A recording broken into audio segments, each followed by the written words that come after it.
Halo rekan-rekan, Assalamualaikum warahmatullahi wabarakatuh. Gimana kabarnya hari ini? Semoga sehat selalu ya. Oke, jadi pada video pembelajaran kali ini mengenai modul pembelajaran puisi pada SMA kelas 1. Oke, jadi kita dalam video ini membahas ya mengenai materi puisi tentang identifikasi struktur. Nah, jika kalian sudah memahami tentang modul yang telah Ibu berikan pada bab 1 itu, sekarang kita akan menuju ke bab 2, yaitu identifikasi struktur puisi. Jadi kenapa sih Bu kita harus mengidentifikasi struktur puisi? Kenapa sih kok nggak buat aja langsung gitu kan ya? Oke. Nah, jadi puisi itu tidak hanya sekedar membuat karya saja, tetapi kita untuk membuat puisi itu harus dibersamain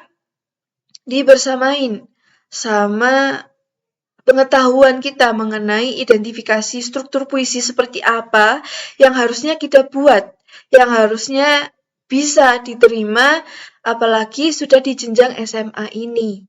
Jadi, karyanya nanti tidak hanya sekedar karya puisi untuk pengumpulan tugas, tapi dalam ranah untuk mengembangkan minat kalian di dalam sastra puisi ini. Jadi, mari ya kita pelajari lebih lanjut. Oke, jadi dalam modul puisi ini, seperti biasa sudah lengkap materinya, sudah sangat lengkap materinya, bisa dipelajari sendiri, namun video ini hanya sebagai pematangan materi saja pada bab 2.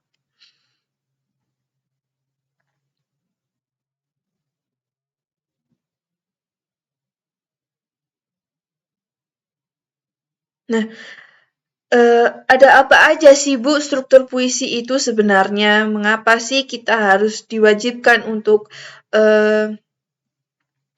mengidentifikasi gitu ya? Oke. Jadi struktur dalam puisi itu dibagi menjadi 2. Nah, struktur fisik serta struktur batin puisi. Struktur fisik itu struktur yang mana kalian bisa mengamati secara langsung. Misalkan terdapat diksi, majas pemakaian dalam puisi serta tipografi dan lain sebagainya. Maksudnya ini apa? Seperti contohnya diksi nih. Kalian ini ingin membuat tema puisi dengan kesenangan atau kesedihan nih. Nah, dari sini kita bisa memahami makna kata-kata yang diambil itu nanti seperti apa, yang enak untuk dibaca, yang enak untuk didemonstrasikan untuk puisi itu seperti apa, dan agar pendengarnya itu bisa juga bisa larut di dalam kesedihan atau kesenangan yang dimiliki oleh seorang penyair gitu. Nah, kemudian ada pula majas pemakaiannya. Nah, pada puisi juga itu kan rekan-rekan banyak ya pemakaian majas-majas yang digunakan seperti kata-kata indah dan lain sebagainya, rembulan dan bunga-bunga yang memekaran dan lain sebagainya. Itu untuk menarik perhatian pendengarnya serta menarik perhatian untuk membaca agar pendengarnya serta pembacanya ini wah ternyata puisi itu begitu indah sastranya itu dan lain sebagainya. Seperti itu ya. Terus kemudian dalam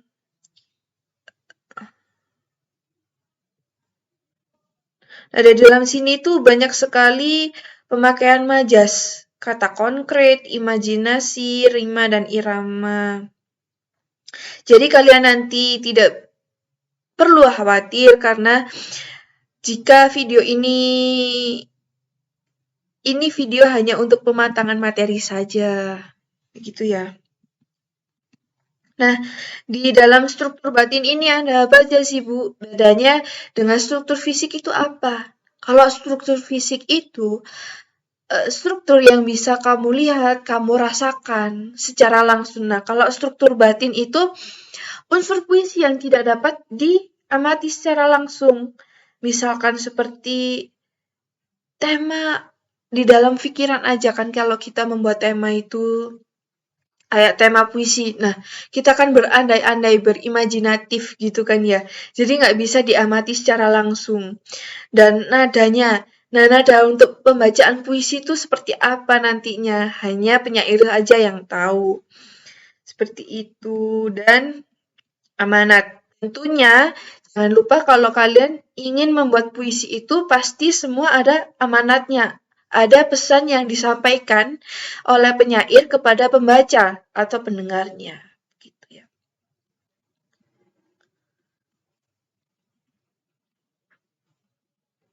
Nah, dalam tema puisi ini juga harus benar-benar um, menentukan ya teman-teman, rekan-rekan itu, kalau temanya tidak sesuai dengan apa yang isinya, apa yang ada di isinya nanti kan tidak senada dengan puisi yang dibuatnya.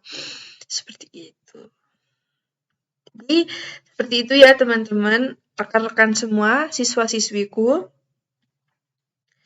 Jadi kita di sini itu pembelajaran kali ini tuh untuk pematangan materi pada bab 2 itu. Dan selain itu ada kegiatan yang harus kalian ikuti. Seperti tugas yang sudah saya berikan pada forum course ini. Sekian dari saya, terima kasih. Wassalamualaikum warahmatullahi wabarakatuh. Sampai jumpa.